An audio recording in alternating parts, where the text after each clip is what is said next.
Hi hello friends, ಹೇಗಿದ್ದೀರಾ ಎಲ್ಲರೂ? Welcome back to ನೇತ್ರ village life style YouTube channel. ನಾನು ನಿಮ್ಮ ಪ್ರೀತಿಯ ನೇತ್ರ.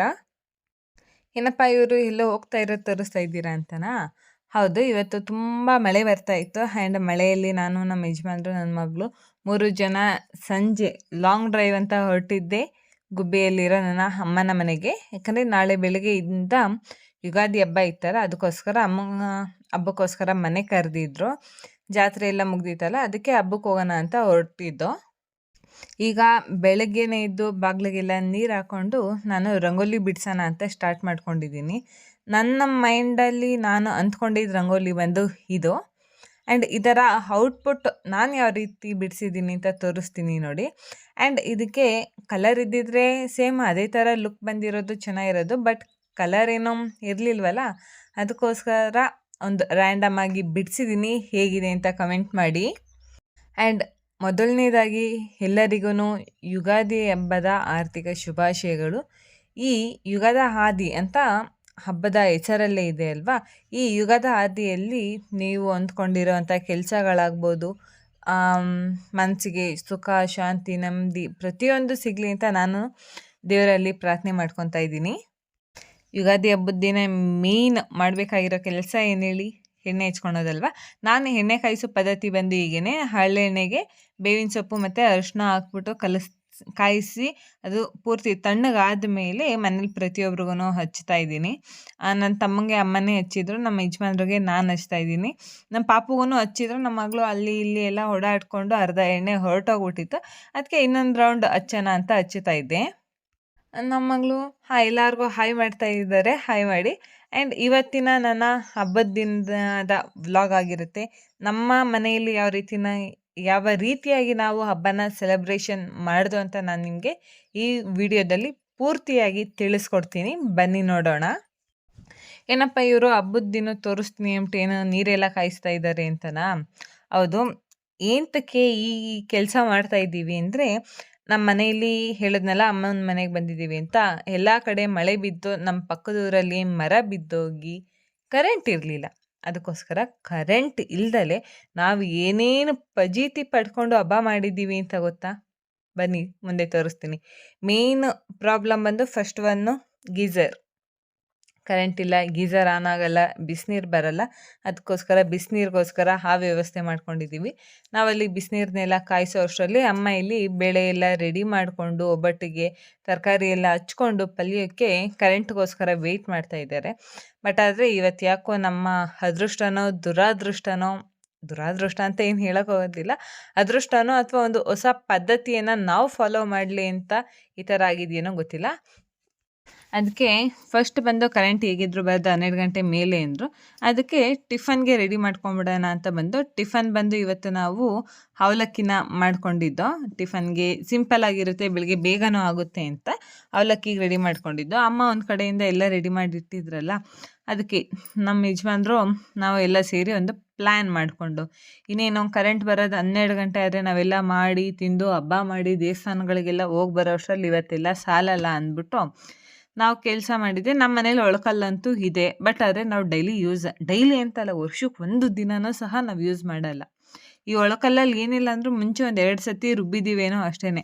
ಅದಕ್ಕೋಸ್ಕರ ಇವಾಗ ಬಂದು ಬ್ರಷ್ ತಗೊಂಡು ಒಳಕಲ್ಲನ್ನೆಲ್ಲ ಕ್ಲೀನ್ ಮಾಡ್ಕೊಳೋದು ಸ್ಟಾರ್ಟ್ ಮಾಡಿಕೊಂಡೆ. ಫಸ್ಟು ಏನಿಲ್ಲ ಅಂದರೂ ಒಂದು 4ರಿಂದ 5 ಸತಿ ಈ ಥರ ಬ್ರಷಲ್ಲಿ ಚೆನ್ನಾಗಿ ತಿಕ್ಕಿರೋ ಅಂಥದ್ದು. ನಾನು ಅಂದ್ಕೊತಾ ಇದ್ದೆ, ಆಗಿನ ಕಾಲದಲ್ಲಿ ಯಾವ ರೀತಿಯಾಗಿ ಪ್ರತಿದಿನ ಒಳಕಲ್ಲೆಲ್ಲ ಯೂಸ್ ಮಾಡಿಕೊಂಡು ಮಾಡ್ತಾಯಿದ್ರು. ಬಟ್ ಆದರೆ ನಾವು ನೋಡಿ, ವರ್ಷಕ್ಕೊಂದು ಸತಿನೂ ಯೂಸ್ ಮಾಡೋದು ಕಷ್ಟ. ಬಟ್ ಆದರೆ ಡೈಲಿ ಯೂಸ್ ಮಾಡ್ತಾ ಇರೋರಿಗೆ ಪ್ರಾಬ್ಲಮ್ ಏನೊಂದು ಇರಲ್ಲ ಅಂದರೆ, ಒಳಕಲ್ಲಲ್ಲಿ ಗಲೀಜಿರಲ್ಲ, ಮಣ್ಣಿರಲ್ಲ. ಈಗ ನೋಡಿ, ನಾನು ಒಂದು ಟ್ರಿಪ್ ಕ್ಲೀನ್ ಮಾಡಿದ್ದೀನಿ, ಆ ತಪ್ಪಲೆಯಲ್ಲಿ ನೋಡಿ ಎಷ್ಟು ಮಣ್ಣಿನ ಅಂಶ ಇದೆ ಅಂತ. ಅದೇ ರೀತಿ ಹಿಂಗೆ ಮಾಡಿ ಮಾಡಿ ಒಂದು 4 ಸತಿ ತೊಳೆದಾಯಿತು. ಅಷ್ಟರಲ್ಲಿ ನನಗೆ ಆಲ್ರೆಡಿ ಒಂದು ಸ್ವಲ್ಪ ಟಯರ್ಡ್ ಆದಂಗೆ ಆಗಿತ್ತಲ್ಲ, ಅದಕ್ಕೆ ಒಳಕಲ್ಗೆ ಒಂದು 3/4 ಭಾಗದಷ್ಟು ಅಕ್ಕಿ, ಒಂದು ಸ್ವಲ್ಪ ನೀರು ಹಾಕಿ ನೆನಾಕಿ ಬಿಟ್ಬಿಟ್ಟು ಹೋಗಿ ಫಸ್ಟು ತಿಂಡಿ ತಿನ್ಕೊಂಬಂದೆ. ಏನು ಕೇಳಿ? ಎನರ್ಜಿಗೋಸ್ಕರ. ಆ್ಯಂಡ್ ತಿಂಡಿ ತಿನ್ಕೊಂಡು ಬಂದೊಳೇನೆ ಅಕ್ಕಿನ ರುಬ್ಬೋದಕ್ಕೆ ಸ್ಟಾರ್ಟ್ ಮಾಡಿಕೊಂಡೆ. ಏನಕ್ಕೆ ಅಕ್ಕಿನ ರುಬ್ಬೋದಕ್ಕೆ ಸ್ಟಾರ್ಟ್ ಮಾಡಿಕೊಂಡೆ ಅಂದರೆ, ಏನು ಒಳಕಲ್ಲಲ್ಲಿ ಇರೋವಂಥ ಸಣ್ಣ ಸಣ್ಣ ಕಲ್ಲುಗಳು ಏನಿರ್ತವೆ ಅದೆಲ್ಲ ಹೋಗುತ್ತೆ. ಹೋಗ್ಲಿ ಅಂತ. ಆ್ಯಂಡ್ ಸ್ವಲ್ಪ ಒಳಕಲ್ಲೂ ನೈಸ್ ಆಗುತ್ತೆ ಅನ್ನೋ ಕಾರಣಕ್ಕೋಸ್ಕರ ಫಸ್ಟು ಅಕ್ಕಿನ ಹಾಕ್ಕೊಂಡು ಚೆನ್ನಾಗಿ ಬರೀ ಒಣ ಅಕ್ಕಿ ಬೇರೆ ನೆಂದಿರೋದು ಅಲ್ವಲ್ಲ, ಬರೀ ಒಂದು 10 ನಿಮಿಷ ನೀರಾಕಿ ನೆನೆಸಿದ್ದು ಅಷ್ಟೇ. ಆ ಅಕ್ಕಿ ಚೆನ್ನಾಗಿ ರುಬ್ಬಿದೆ. ರುಬ್ತಾ ರುಬ್ತಾ ರುಬ್ತಾ ರುಬ್ತಾ ಯಾವ ರೀತಿಯಾಗಿ ರುಬ್ಬಿದೆ ಅಂದರೆ, ನಾವು ಇಡ್ಲಿಗೆಲ್ಲ ರುಬ್ತೀವಿ ಗೊತ್ತಾ, ಸ್ವಲ್ಪ ರವೆ ರವೆ ರವೆ ಟೈಪ್ಗೆ, ಆ ಟೈಪ್ಗಾಗಿತ್ತು. ಏನು ಮಾಡೋಕ್ಕಾಗಲ್ಲ ಅಂತ ರುಬ್ತಾನೆ ಇದ್ದೆ. ರುಬ್ಬಿ ಇದೆಲ್ಲ ಆದಮೇಲೆ ಇದನ್ನೆಲ್ಲ ತೆಗೆದು ಮತ್ತೆ 2 ಸತಿ ತೊಳೆದು ಕ್ಲೀನ್ ಮಾಡಿಕೊಂಡು, ನೋಡಿ ಯಾವ ರೀತಿಯಾಗಿ ಸ್ವಲ್ಪನೇ ನೀರು ಹಾಕ್ಕೊಂಡು ಚೆನ್ನಾಗಿ ರುಬ್ಕೊತಾ ಇದ್ದೀನಿ. ಇದನ್ನೆಲ್ಲ ರುಬ್ಬಿ ರುಬ್ಬಿ ರುಬ್ಬಿ ರುಬ್ಬಿ, ಯಾಕಂದರೆ ನಮಗೂ ಏನು ಅಭ್ಯಾಸ ಇಲ್ವಲ್ಲ, ನಾವೇನು ಡೈಲಿ ರುಬ್ತೀವೋ ಒಳ್ಕಲ್ಲಲ್ಲಿ ಹೇಳಿ. ಅದರಲ್ಲಿ ನಮ್ಮದು ಒಳ್ಕಲ್ಗೆ ಇದು ಕಡ್ಡಿ ಬೇರೆ ಇಲ್ಲ, ಗೂಟ. ಕೈಯೆಲ್ಲ ಹಿಡ್ಕೊಂಡು ತಿರುವಿ ಕೈಯೆಲ್ಲ ಕೆಂಪಗೆ ಆಗೋಗ್ಬಿಟ್ಟಿತ್ತು. ಬಟ್ ಆದರೆ ಕ್ರೇಜ್ ಇಲ್ಲ, ಈ ಸತಿ ನನ್ನ ಮೈಂಡಲ್ಲಿ ನಾನು ಫಿಕ್ಸ್ ಮಾಡ್ಕೊಂಡಿದ್ದೆ ಇವತ್ತೆಲ್ಲ ಹೀಗೆ ರುಬ್ಬಬೇಕು ಅಂತ. ಅದಾದಮೇಲೆ ಅದನ್ನೆಲ್ಲ ತೆಗೆದು ಕ್ಲೀನ್ ಮಾಡಿ ಫಸ್ಟು ಈಗ ತೋರಿಸ್ತಾ ಇದ್ದೀನಲ್ಲ, ಇಷ್ಟು ಏನು ಬೇಳೆ ಹಾಕಿ ರುಬ್ಬೋದಕ್ಕೆ ಸ್ಟಾರ್ಟ್ ಮಾಡಿಕೊಂಡೆ. ಬೇಳೆ ಹಾಕಿ ರುಬ್ಬಿ ಒಂದು ಸ್ವಲ್ಪ ಟೇಸ್ಟ್ ನೋಡಿದ್ರೆ ಇನ್ನೂ ಖರ ಅಂತ ಐತೆ. ಇನ್ನೇನು ಮಾಡೋಕ್ಕಾಗಲ್ಲ. ಮತ್ತೆ ಅದು ಹೂರ್ಣ ಒಂದಷ್ಟು ವೇಸ್ಟ್ ಆಯಿತು. ಒಂದು 4-5 ಒಬ್ಬಟ್ಟಿಗಾಗೋಷ್ಟು ಹೂರ್ಣನ ವೇಸ್ಟ್ ಮಾಡಿದೆ. ಮತ್ತೆ ತೆಗೆದು ತೊಳೆದು ಒಂದಿಷ್ಟು ಕಾಯಿ ತುರಿ ಹಾಕ್ಕೊಂಡೆ.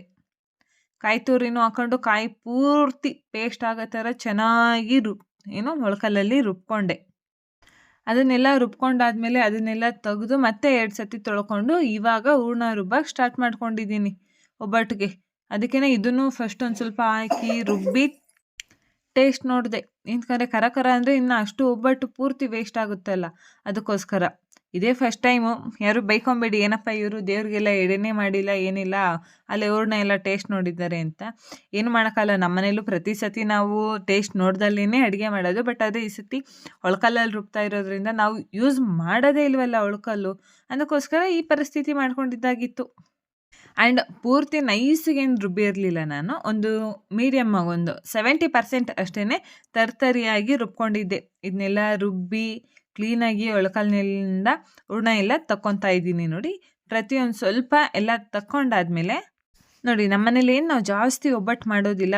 ಒಂದು 20 ಅರೌಂಡ್ ಒಂದು 20 ಒಬ್ಬಟ್ಟು ಆಗಿದ್ವೇನೋಪ್ಪ, ಅಷ್ಟನ್ನೇ ನಾವು ಮಾಡ್ಕೊಳೋದು. ಯಾಕಂದರೆ ಸ್ವೀಟ್ ಯಾರೂ ನಮ್ಮ ಮನೇಲಿ ಜಾಸ್ತಿ ಇಷ್ಟಪಡೋದಿಲ್ಲ. ಆ್ಯಂಡ್ ಫಸ್ಟ್ ಟೈಮ್ ನಾನೊಂದು 5 ಒಬ್ಬಟ್ಟಿಗಾಗೋಷ್ಟು ಹೂರ್ಣ ಬೇರೆ ವೇಸ್ಟ್ ಮಾಡಿದ್ದೀನಲ್ಲ, ಇದರಲ್ಲಿ ಒಂದು 20-25 ಒಬ್ಬಟ್ಟಾದ್ರೇ ಎಷ್ಟು, ಏನಂತೀರ? ಇವಾಗ ಹೂರ್ಣದೆಲ್ಲ ಆದಮೇಲೆ ಅದನ್ನೆಲ್ಲ ಸಪ್ರೇಟಾಗಿ ತೆಗೆದು ಇಟ್ಕೊಂಡೆ. ಈಗ ಮತ್ತೆ ಸಾಂಬಾರಿಗೆ ಬೇರೆ ರುಬ್ಬೇಕಲ್ಲ, ಬರೀ ಒಬ್ಬಟ್ಟು ತಿಂದ್ಬಿಟ್ರೆ. ಅದಕ್ಕೋಸ್ಕರ ಅಮ್ಮ ಸಾಂಬಾರಿಗೆಲ್ಲ ಹುರಿದು ರೆಡಿ ಮಾಡಿ ಇಟ್ಕೊಂಡಿದ್ರಲ್ಲ, ಅದಕ್ಕೆ ಒಳ್ಕಲ್ಲೇನು ತೊಳ್ಕೊಳೋದಕ್ಕೆ ಹೋಗಿರಲಿಲ್ಲ. ಅದೇ ಒಳ್ಕಲ್ಗೆ ಸಾಂಬಾರಿಗೆಲ್ಲ ಹಾಕ್ಕೊಂಡು ರುಬ್ಬೋದಕ್ಕೆ ಸ್ಟಾರ್ಟ್ ಮಾಡಿದೆ. ಸಾಂಬಾರಿಗೂ ಅಷ್ಟೇ ಫುಲ್ಲು ನೈಸಿಗೆ ರುಬ್ಬನ ಅಂತ ಫೋರ್ಸಲ್ಲಿ ಆರಾಮಾಗಿ ಸ್ಟಾರ್ಟ್ ಮಾಡಿದೆ. ಹೂರ್ಣಕ್ಕೆಲ್ಲ ಸ್ವಲ್ಪ ತರ್ತರಿಯಾಗಿ ರುಬ್ಬಿದ್ನಲ್ಲ, ಆ ಥರ ರುಬ್ಬೋದು ಬೇಡ, ಸಾಂಬಾರಿಗೆ ಸ್ವಲ್ಪ ಚೆನ್ನಾಗಿ ರುಬ್ಬನ ಅಂತ. ಬಟ್ ಆದರೆ ಎಷ್ಟೊತ್ತಕ್ಕೆ ರುಬ್ಬನ, ನನಗೂ ಸಾಕಾಯಿತು. ಅರೌಂಡ್ ಇದನ್ನು ನೋಡಿ, ಇನ್ನು ಫುಲ್ 70% ಆಗಿಲ್ಲ, ಒಂದು 50%ಗಿಂತ ಸ್ವಲ್ಪ ಜಾಸ್ತಿ ಅಷ್ಟೇ ತರ್ತರಿಯಾಗಿ ರುಬ್ಕೊಂಡಿರೋದು. ಆ್ಯಂಡ್ ಇದನ್ನೆಲ್ಲ ತೆಗೆದುಬಿಟ್ಟು ಸಾಂಬಾರು ಯಾವ ತಪ್ಪಲೆಯಲ್ಲಿ ಮಾಡ್ತೀವಿ ಅಂತ ಹೇಳಿದ್ರು ಅಮ್ಮ, ಅದೇ ತಪ್ಪಲಿಗೆ ಇದನ್ನೆಲ್ಲ ಹಾಕಿ ಟ್ರಾನ್ಸ್ಫರ್ ಮಾಡಿಕೊಂಡೆ. ಆ್ಯಂಡ್ ನೆಕ್ಸ್ಟ್ ಬಂದು ಇನ್ನು ಕಾಳುಗೊಜ್ಜು, ಅದಕ್ಕೂ ಎಲ್ಲದಕ್ಕೂ ರೆಡಿ ಮಾಡ್ಕೊಂಡಿದ್ರಲ್ಲ, ಕಾಳುಗೊಜ್ಜಿಗೆ ನೋಡಿ ಸಾಂಬಾರಿಗಿಂತ ಸ್ವಲ್ಪ ಜಾಸ್ತಿನೇ ಪರವಾಗಿಲ್ಲ ತರ್ತರಿಯಾಗಿ ಆಗಿತ್ತು. ಇಷ್ಟನ್ನೆಲ್ಲ ರುಬ್ಕೊಂಡು ಮತ್ತೆ ಈ ಒಳ್ಕಲ್ನೆಲ್ಲ ತೊಳೆದು ಕ್ಲೀನ್ ಮಾಡಿ ಮುಗಿಸೋ ಅಷ್ಟರಲ್ಲಿ ನಮ್ಮ ಮನೇಲಿ ಪ್ರತಿಯೊಬ್ಬರು ಆರಾಮಾಗಿ ಸ್ನಾನ ಮಾಡಿ ರೆಡಿಯಾಗಿದ್ದಾರೆ. ನಮ್ಮ ಯಜಮಾನ್ರು, ನಮ್ಮ ಮಗಳು, ನನ್ನ ತಮ್ಮ ಎಲ್ಲ. ಅಮ್ಮನೂ ಆಲ್ರೆಡಿ ಸ್ನಾನ ಮಾಡಿ ದೇವ್ರ ಮನೇಲಿ ಪೂಜೆಗೂ ರೆಡಿ ಮಾಡ್ಕೊತಾವ್ರೆ. ನಾನು ಹೋಗಿದ್ದೀನಿ 11:30-12 ಗಂಟೆಲಿ ಸ್ನಾನಕ್ಕೆ. ಸ್ನಾನ ಮಾಡ್ಕೊಂಡು ಬಂದು ನೋಡಿ, ಇದು ನನ್ನ ಸ್ಯಾರಿ ಔಟ್ಫಿಟ್ ಆಗಿತ್ತು ಇವತ್ತಿಗೆ.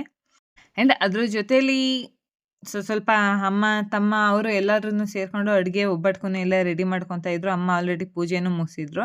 ಆ್ಯಂಡ್ ನೋಡಿ, ಇವತ್ತು ನಾನು ನಿಮಗೆ ನಾನು ಯೂಸ್ ಮಾಡುವಂಥ ಸೀಕ್ರೆಟ್ ಏನು ಗೊತ್ತಾ? ಹಬ್ಬ ಆ್ಯಂಡ್ ಫಂಕ್ಷನ್ಗಳಲ್ಲಿ ನನಗೆ ಬೇಕು ಅಂತ ಅನ್ನಿಸಿದ ಟೈಮ್ಗಳಲ್ಲಿ ಮಾತ್ರ ಫೇರ್ ಆ್ಯಂಡ್ ಲವ್ಲಿ ಜೊತೇಲಿ ಸ್ವಲ್ಪ ಫೇಸಸ್ ಕೆನಡಾ ಅವ್ರದ್ದು ಸ್ಟ್ರೋಪ್ ಕ್ರೀಮ್ನ ಯೂಸ್ ಮಾಡ್ತೀನಿ. ಆ್ಯಂಡ್ ಇವತ್ತು ನಾನು ಯಾವುದೇ ರೀತಿ ಫೌಂಡೇಶನ್ ಏನು ಯೂಸ್ ಮಾಡಿಲ್ಲ. ನೋಡಿ, ಫೇಸ್ ಮೇಕಪ್ ಇಷ್ಟೇ, ಸ್ಟ್ರೋಪ್ cream and fair and lovely ಹಾಕ್ಕೊಂಡು ಯೂಸ್ ಮಾಡಿಕೊಂಡು ಫೇಸ್ ಪೂರ್ತಿ ಅಪ್ಲೈ ಮಾಡಿಬಿಟ್ಟು ಸ್ವಲ್ಪ ಲೂಸ್ ಕಾಂಪ್ಯಾಕ್ಟ್ ಪೌಡರ್, ಅದು ನನ್ನ ಮಗಳದು ಹಿಮಾಲಯ ಇದೆಯಲ್ಲ ಅಂತ ಹಾಕೋದು ಅಷ್ಟೇ, ಹಾಕಿ ರೆಡಿ ಆಗಿದ್ದೀನಿ. ಒಂದು ಬಿಂದಿ ಇಟ್ಕೊಂಡಿದ್ದೀನಿ ಆ್ಯಂಡ್ ಸರ ನೋಡಿದ್ರಲ್ಲ, ಇದನ್ನ ಯಾವಾಗಲೂ ತೊಗೊಂಡಿದ್ದೆ, ಅಷ್ಟೊಂದು ನೆನಪಿಲ್ಲ ಯಾವಾಗ ತೊಗೊಂಡಿದ್ದೆ ಅಂತ.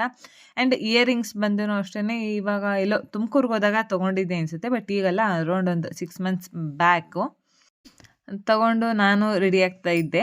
ಅಷ್ಟರಲ್ಲಿ ಆ ಕಡೆ ಈ ಕಡೆ ಎಲ್ಲ ಓಡಾಡೋರೆಲ್ಲ ಒಂದೊಂದು ಕಮೆಂಟ್ ಕೊಡ್ತಾ ಇದ್ರು, ನಮ್ದೆಲ್ಲ ಹಬ್ಬನೇ ಮುಗಿದ್ರು ನೀ ಇನ್ನೂ ರೆಡಿ ಆಗೋದ್ರಲ್ಲಿ ಇದೆಯಾ ಅಂತ. ಅವ್ರಿಗೇನು ಗೊತ್ತು ನಾನು ಎಷ್ಟು ಕೆಲಸ ಮಾಡಿದ್ದೀನಿ ಹೇಳಿ. ಈಗಿನ ಊರಲ್ಲಿ ಜಾತ್ರೆ ಮುಗಿಸಿ, ಮನೆ ಕ್ಲೀನ್ ಮಾಡಿ, ಗೃಹ ಪ್ರವೇಶಗಳನ್ನು ಮುಗಿಸಿ, ಹೋಗಿ ಜಾತ್ರೆ ಮುಗಿಸಿ, ಕೆಲಸ ಎಲ್ಲ ಮುಗಿಸ್ಕೊಂಡು ಇಲ್ಲಿಗಾನ ಬಂದು ಆರಾಮಾಗಿ ಫ್ರೀಯಾಗಿ ಹಬ್ಬ ಮಾಡೋಣ ಅಂತ ಬಂದರೆ ಇಲ್ಲೂ ಕೆಲಸ ಜಾಸ್ತಿ. ಅದಕ್ಕೆ ಏನೂ ಮಾಡೋಕ್ಕಲ್ಲ. ನಮ್ಮ ಹೆಣ್ಮಕ್ಳ ಪರಿಸ್ಥಿತಿ ಏನು ಹೇಳ್ರಿ, ಎಲ್ಲೋದ್ರೂ ಕೆಲಸ ಮಾಡಬೇಕು, ಇಲ್ಲಾಂದರೆ ವ್ಯಾಲ್ಯೂನೇ ಇರಲ್ಲ. ಹಂಗಂತ ಏನಲ್ಲ, ನಮ್ಮ ಮನೇಲಿ ಚೆನ್ನಾಗಿ ನೋಡ್ಕೊತಾರೆ. ಬಟ್ ಆದರೆ ಹಾಗೆ ಒಂದು ಇರಲಿ ಅಂತ ಡೈಲಾಗ್ ಅಷ್ಟೇ. ಆ್ಯಂಡ್ ಫೈನಲ್ ಆಗಿ ಬಂದು ಬಳೆಯನ್ನೆಲ್ಲ ಹಾಕ್ಕೊಂಡು ನಾನು ದೇವಸ್ಥಾನಕ್ಕೆ ಹೋಗೋಣ ಅಂತ ರೆಡಿ ಆಗ್ತಾ ಇದ್ದೀನಿ. ಆಲ್ರೆಡಿ ಎಲ್ಲರೂ ದೇವಸ್ಥಾನಕ್ಕೆ ರೆಡಿಯಾಗಿ ನಿಂತಿದ್ದಾರೆ.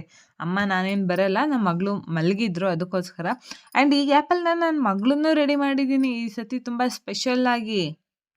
ಏನು ಸ್ಪೆಷಲ್ ಅಂತೀರಾ, ನಾನೇ ನನ್ನ ಮಗಳಿಗೋಸ್ಕರ ಒಂದು ಲಂಗ ಬ್ಲೌಸನ್ನು ಅವ್ರಿಗೋಸ್ಕರ ನಾನೇ ಸ್ಟಿಚ್ ಮಾಡಿ ಆ್ಯಂಡ್ ಅವ್ರನ್ನ ಯಾವ ರೀತಿಯಾಗಿ ರೆಡಿ ಮಾಡಿದ್ದೀನಿ ಗೊತ್ತಾ, ಅವ್ರನ್ನ ರೆಡಿ ಮಾಡಿ ನಾನೋಗಿ ರೆಡಿಯಾಗಿ ಬರೋ ಅಷ್ಟರಲ್ಲಿ ನಮ್ಮ ಮೇಡಮ್ ಅವರು ಆರಾಮಾಗಿ ನಿದ್ದೆ ಮಾಡ್ತಾ ಇದ್ದಾರೆ ನೋಡಿ. ಅವ್ರಿಗೆ ಆಲ್ರೆಡಿ ಪಾಪ ಅವ್ರೇನು ಮಾಡ್ತಾರೆ, ಅವ್ರಿಗೆ ನಿದ್ದೆ ಟೈಮ್ ಆಗಿದೆ, ಅವ್ರು ನಿದ್ದೆ ಮಾಡ್ತಾರೆ ಅಷ್ಟೇ. ದೇವಸ್ಥಾನಕ್ಕೆ ಕರ್ಕೊಂಡೋಗೋಣ ಅಂತ ಪ್ಲ್ಯಾನ್ ಮಾಡಿ ರೆಡಿ ಮಾಡಿದೆ, ಬಟ್ ಆದರೆ ಅವರು ನಿದ್ದೆ ಸೋಜ. ಇನ್ನೇನು ಮಾಡೋಕ್ಕಾಗಲ್ಲ ಅಂದ್ಬಿಟ್ಟು ಅಮ್ಮನ್ನು ನನ್ನ ಮಗಳನ್ನು ಮನೆಯಲ್ಲೇ ಬಿಟ್ಬಿಟ್ಟು ನಾನು ನನ್ನ ತಮ್ಮ ಒಂದು ಗಾಡೀಲಿ ಹೊರಟು, ನಮ್ಮ ಯಜಮಾನ್ರೂ ಒಂದು ಗಾಡೀಲಿ ಹಿಂದೆಗಡೆ ಬರ್ತಾ ಇದ್ದಾರೆ. ಅವರು ಹಿಂದಗಡೆಯಿಂದ ಒಂದಷ್ಟು ಕಮೆಂಟ್ ಕೊಟ್ಕೊಂಡು ಅಲ್ಲಿಂದ ಬರ್ತಿದ್ದಾಗೆ ನಾವು ಫಸ್ಟು ನಮ್ಮೂರಲ್ಲಿರೋ ಜಗನ್ನಾಥ ಸ್ವಾಮಿ ದೇವಸ್ಥಾನಕ್ಕೆ ಬಂದು ಪೂಜೆ ಮುಗಿಸ್ಕೊಂಡು ಅಲ್ಲದೇ ದೇವಸ್ಥಾನದಲ್ಲಿ ಸೀತಾರಾಮ ಲಕ್ಷ್ಮಣ ಆಂಜನೇಯ ದೇವ್ರು ಸಹ ಇದ್ದಾವೆ. ಅವ್ರಿಗೂ ನಮಸ್ಕಾರ ಮಾಡಿಕೊಂಡು ಈ ವರ್ಷದಲ್ಲಿ ಅಂದ್ಕೊಂಡಿರೋವಂಥ ಕೆಲಸಗಳೆಲ್ಲ ಸುಗಮವಾಗಿ ಆಗಲಿ ಅಂತ ಬೇಡ್ಕೊಂಡು ಅಲ್ಲೇ ಪಕ್ಕದಲ್ಲಿ ಇರುವಂಥ ಚಿಕ್ಕಸರುದಮ್ಮನ ದೇವಸ್ಥಾನಕ್ಕೆ ಬಂದು ಅಲ್ಲೂ ಪೂಜೆ ಮುಗಿಸ್ಕೊಂಡು ಅಲ್ಲಿಂದ ಸ್ಟ್ರೈಟ್ ಮನೆಗೆ ಬಂದು ನೋಡಿ. ಮನೆಯಲ್ಲಿ ಇವತ್ತಿನ ನಮ್ಮ ಹಬ್ಬದ ದಿನದ ಡಿಶಸ್ ಇನ್ನು ಊಟ ಎಲ್ಲ ಮಾಡಿಕೊಂಡು ಪಾಪನು ಎದ್ರು ಅವ್ರನ್ನೂ ಎಲ್ಲದನ್ನು ಒಂದು ಸ್ವಲ್ಪ ಮತ್ತೆ ಅವ್ರಿಗೊಂಚೂರು ಟಚಪ್ ಕೊಟ್ಕೊಂಡು ಅವ್ರಿಗೂ ಊಟ ಮಾಡಿಸ್ಕೊಂಡು ಸ್ವಲ್ಪ ಫೋಟೋಶೂಟ್ ಮಾಡೋಣ ಅಂತಲೇ ಹೊರಗಡೆ ಬಂದಿದ್ದೋ ನೋಡಿ. ಇದಾಗಿತ್ತು ನನ್ನ ಮಗಳ ಔಟ್ಫಿಟ್ಟು. ಅವ್ರಿಗೆ ಜಡೆಬಿಲ್ಲೆ ಆ್ಯಂಡ್ ನನ್ನ ಪ್ಲ್ಯಾನ್ ಇದ್ದಿದ್ದು ಸ್ವಲ್ಪ ಮಲ್ಲಿಗೆ ಹೂವೆಲ್ಲ ತೊಗೊಂಬಂದ್ಬಿಟ್ಟು ಮೊಗ್ಗಿನ ಜಡೆ ಅಂತಾರೆ ಎಲ್ಲ ಮಾಡೋಣ ಅಂತ ಅಂದ್ಕೊಂಡಿದ್ದೆ. ಬಟ್ ಆದರೆ ಅಷ್ಟೆಲ್ಲ ಕನ್ವೀನಿಯೆಂಟ್ ಆಗಲಿಲ್ಲ, ನಾನು ಹೋಗಿದ್ದೆ ರಾತ್ರಿ ಆಗಿದ್ದರಿಂದ.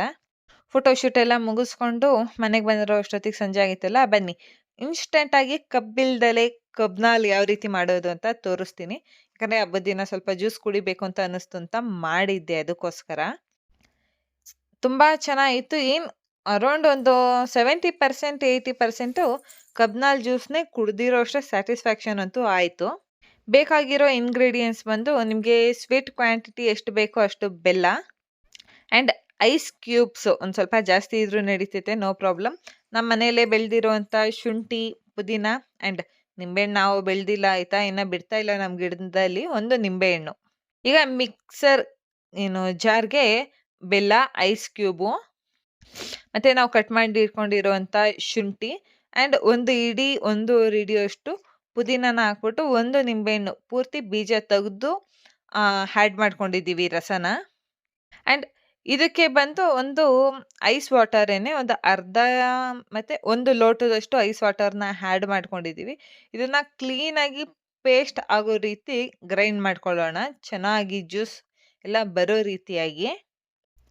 ಇದೆಲ್ಲ ಚೆನ್ನಾಗಿ ಗ್ರೈಂಡ್ ಎಲ್ಲ ಆದಮೇಲೆ ಇದನ್ನು ತೆಗೆದು ತೋರಿಸ್ತೀನಿ ನೋಡಿ, ಈ ರೀತಿಯಾಗಿ ಆಗಿದೆ.